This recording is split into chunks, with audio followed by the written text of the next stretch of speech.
Connu pour sa résistance, sa beauté et sa rareté, le Mithril a joué un rôle crucial dans l'histoire et la richesse de Khazad-dûm, le grand royaume des nains. Mais qu'est-ce exactement que le Mithril? Et qu'est-ce qui le rend si spécial? Le Mithril, souvent appelé vrai argent ou argent de la Moria, est une substance métallique naturelle en terre du milieu, réputée pour ses qualités exceptionnelles. Il est incroyablement léger tout en étant remarquablement résistant, combinant force et flexibilité d'une manière unique. Contrairement à de nombreux autres métaux, le Mithril est également malléable, ce qui permet de le façonner facilement sous diverses formes, que ce soit à des fins décoratives ou pratiques. Une autre caractéristique distinctive est que le Mithril ne ternit pas avec le temps, conservant indéfiniment son lustre et sa beauté, ce qui le rendait très convoité à travers la terre du milieu. La fascination pour le Mithril est parfaitement captée dans la description de Gandalf dans Le Seigneur des Anneaux. Il dit « Tous les peuples le désiraient. On pouvait le battre comme du cuivre et le polir comme du verre, et les nains pouvaient en faire un métal léger et pourtant plus dur que l'acier trempé. Sa beauté était comme celle de l'argent commun, mais la beauté du Mithril ne ternissait ni ne s'assombrissait. » L'exemple le plus célèbre de l'utilisation du Mithril en terre du milieu est probablement la cotte de maille en Mithril de Bilbo, qui fut plus tard transmise à Frodon. Cette chemise sauva la vie de Frodon lorsqu'il fut frappé par une lance orque. Malgré la force de l'attaque, Frodon ne s'en tira qu'avec un bleu. Le fait que Frodon puisse porter la chemise sous ses vêtements ordinaires sans que personne ne le remarque souligne à quel point une armure en Mithril pouvait être fine, légère et confortable.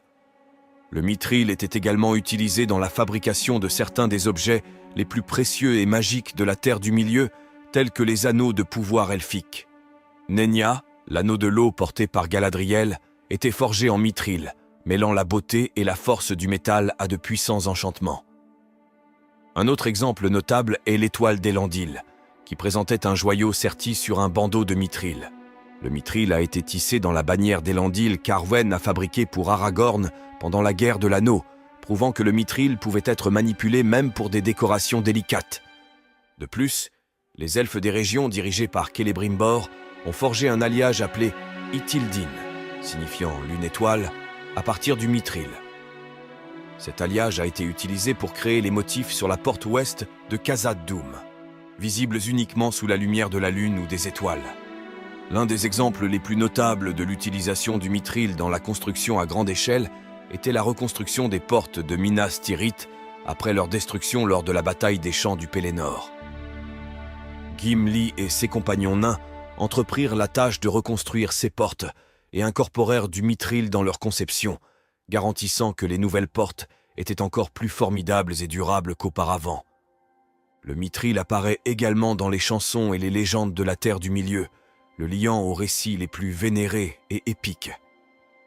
Un exemple est la chanson de Bilbo sur le navire d'Erendil, Vingiloté, qui aurait été fait de verre elfique et de Mithril.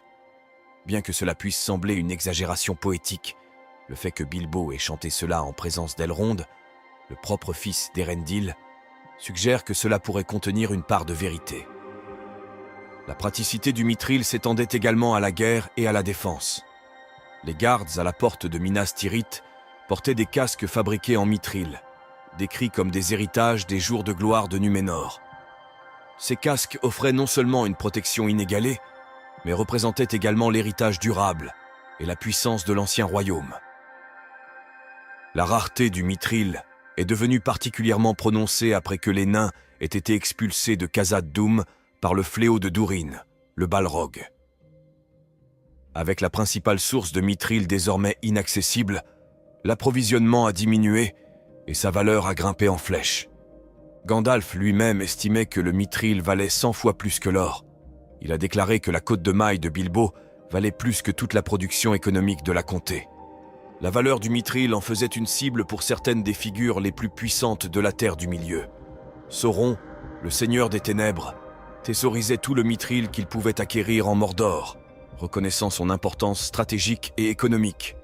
Il exigeait même que les orques de la Moria lui remettent tout Mithril qu'ils trouvaient.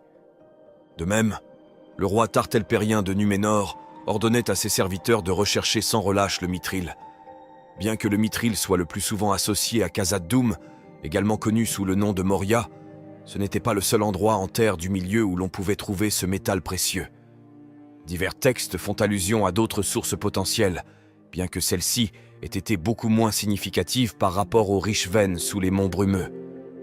Dans le désastre des champs Osiris, qui fait partie des contes et légendes inachevées, Tolkien mentionne que le mithril était également trouvé à Numénor. Ce détail suggère que le métal était connu des Numénoréens, qui étaient parmi les plus grandes civilisations du Deuxième Âge. Certains érudits pensent que le mithril aurait pu exister également en Aman, les terres immortelles où résidaient les Valar. Cette théorie est étayée par le fait que Vingiloté, le navire d'Erendil, aurait été en partie fait de mithril. Si c'est vrai, cela indiquerait que le mithril était présent à Valinor.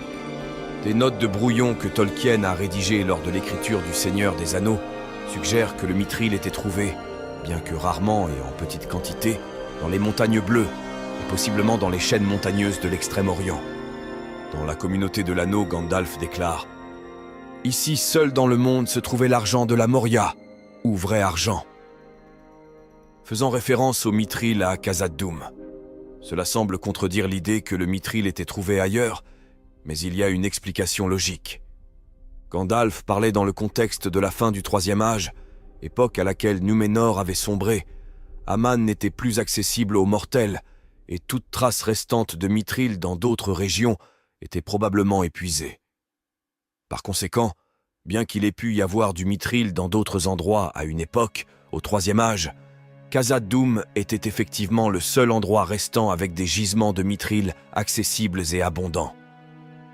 Après des siècles d'abandon et de délabrement, Khazad-dûm fut finalement repris par le peuple de Durin au IVe Âge, marquant un retour triomphal dans leur foyer ancestral.